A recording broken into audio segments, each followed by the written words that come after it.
बिस्मिल्लाहिर्रहमानिर्रहीम नहमदुहु व नुसल्ली अला रसूलिल करीम अम्मा बाद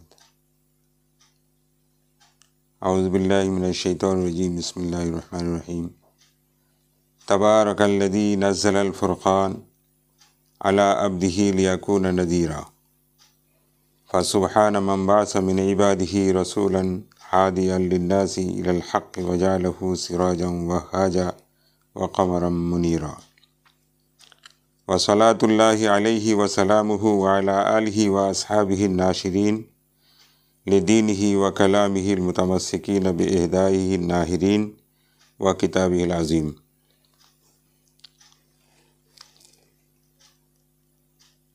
आज के कुरान के सामने रेखे कुरान करीमेर विभिन्न জানা অজানা তথ্য নিয়ে আলোচনা হবে এবং এর একটা সিলসিলা ও সিরিয়াল থাকবে। আমরা একবারে শুরু থেকে শুরু করব, অর্থাৎ আল্লাহ, নবী, রসুল, ফেরেশতা এখান থেকে শুরু করব। আজ আমরা সর্বপ্রথম আল্লাহ ও আল্লাহর জাত ও সিফাত, আল্লাহর জাত ও সত্তা নিয়ে তার डेफिनेशन, तार संज्ञा इत्यादि बोलूँ। बताऊँगा खुदा का पता क्या किसी को मैं, मालूम आज तक मुझे मेरा पता नहीं। एक छोट्ट कवितार माध्यमे शुरू करलाम। आल्लाह आल्लाह काके बोले? এই বিশ্ব চরাচর ও কায়নাতের অস্তিত্ব আসার আগেই, তার আগে থেকে যে জাত ও সত্তা, যার পরিপূর্ণ কুদরত ও শক্তি ও ক্ষমতার মাধ্যমে এই সারা বিশ্ব সৃষ্টি হয়েছে এবং এই সৃষ্টির কারণ হিসেবে তিনি, যার সবচেয়ে বড় সিফত, সবচেয়ে বড় গুণ যে তার কোনো উদাহরণ, তার কোনো উপমা, তার কোনো তুল্য এই পৃথিবীতে নেই। তিনি হচ্ছেন ওয়াজিবুল উজুদ। ওয়াজিবুল উজুদ বলে কাকে? এমন এক সত্তাকে বলা হয়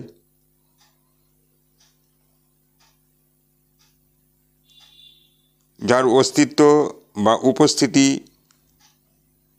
ওয়াজিব অর্থাৎ জরুরি, এবং যার অনুপস্থিতি অসম্ভব।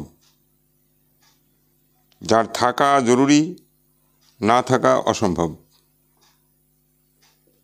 এই সত্তাকে বলা হয় ওয়াজিবুল উজুদ। এরকম একটা সত্তাকে ওয়াজিবুল উজুদ বলা হয়, যিনি সব সময় আছেন এবং সব সময় থাকবেন, যার কোনো আদি নেই, যার কোনো অন্ত নেই, আদি অন্তহীন তিনি।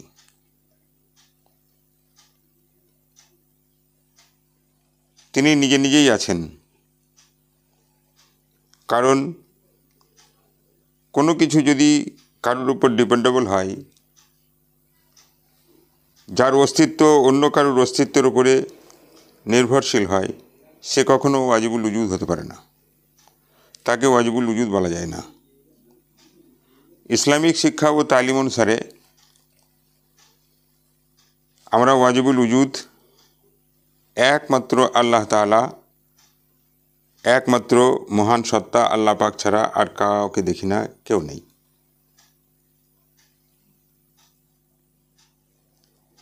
এই জাত ও সত্তাকে আমরা আল্লাহ বলি।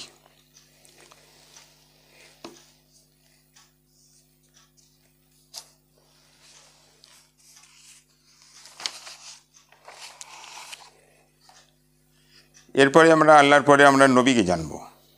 নবী কাকে বলে?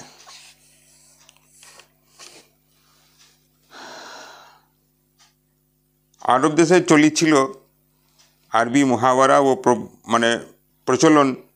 নবী ওই ব্যক্তিকে বলা হয় যারা অদেশের খবর বলে। আমাদের দেশে, আমাদের বাংলাতে যেমন জ্যোতিষ বা ভবিষ্যৎবাণী যারা করে, জ্যোতিষী, তাদেরকে আমরা বলি, গণৎকারকে বলি। তো নবী আরব ভাষাভাষীর লোকেরা নবী তাদেরকেই বলতো। শরীয়তের পরিভাষায় নবী বলা হয় যে বিশ্ববাসীর রুশদ ও হিদায়াত, তাদের সঠিক পথের দিশা ও সোজা পথ দেখানোর জন্য ওই বিশেষ ব্যক্তিত্বের নাম যাকে আল্লাহ পাক নিজ নির্বাচনে এই পৃথিবীতে পাঠিয়েছেন এবং গায়েবের কথা বা অদৃশ্যের কথা তাদের মাধ্যমে পৃথিবীর মানুষকে জানাতেন। তাদের ভবিষ্যৎবাণীও তিনি করতেন। তাদেরকে আমরা নবী বলি। অর্থাৎ যে বিষয়ে পৃথিবীর মানুষ কেউ জানে না, তিনি জানেন, তাকে জানানো হয়, আল্লাহ পাকের পক্ষ থেকে জানানো হয়। যেমন ফেরেশতা, কবরের আযাব, কবরের শাস্তির কথা, এগুলো কেউ দেখেনি, কেউ জানে না, কিন্তু নবী মারফত এগুলো সব জানানো হয়। এই জাত ও সত্তাকে আমরা নবী বলে থাকি। এবং পৃথিবীর মানুষকে সাবধান করেন এবং তাদেরকে সুসংবাদ দেন।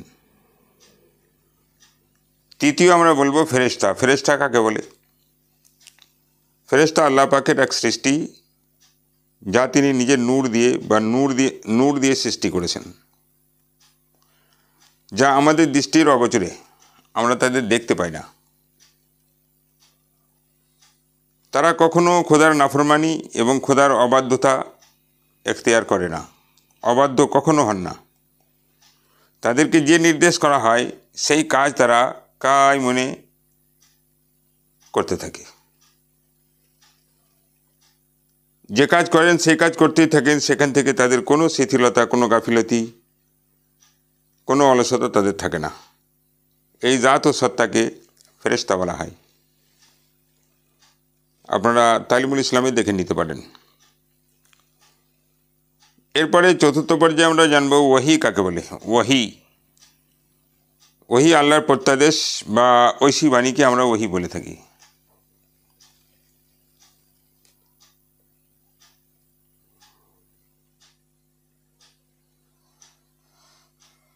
আরবি ভাষাতে বা আরবি অভিধানে ওয়াহি শব্দের মানে হচ্ছে ইশারা, ইঙ্গিত করা। কোনো কিছু লেখা বা কোনো কিছু লিখিত বস্তু, কোনো চিঠিপত্র, আল্লাহর পক্ষ থেকে ইলহাম বা আল্লাহর পক্ষ থেকে কোনো কথা মানুষের হৃদয়ে ফেলে দেওয়া, তাকে আমরা ওয়াহি বলি। আর সাধারণ প্রচলনে আমরা যেটা বলে থাকি সেটা হচ্ছে আল্লাহ রব্বুল ইজ্জতের পক্ষ থেকে আম্বিয়ায়ে কেরামদের উপরে যে কথা নাজেল করা হয়, যে কথা অবতীর্ণ করা হয়, সেটা কোনো মাধ্যমে হোক কিংবা মাধ্যম ছাড়াই হোক, তার কোনো স্তর থাক, এতে যত রকম ইখতিলাফ ও মতানৈক্য আছে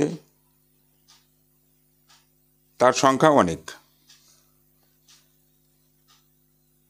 কিন্তু যত রকমই মতপার্থক্য থাক সবগুলোই কিন্তু ওয়াহির মধ্যেই শামিল। সবগুলোকেই আমরা ওয়াহি বলি। আজকের মতো এটুকু। আসসালামু আলাইকুম ওয়া রাহমাতুল্লাহ।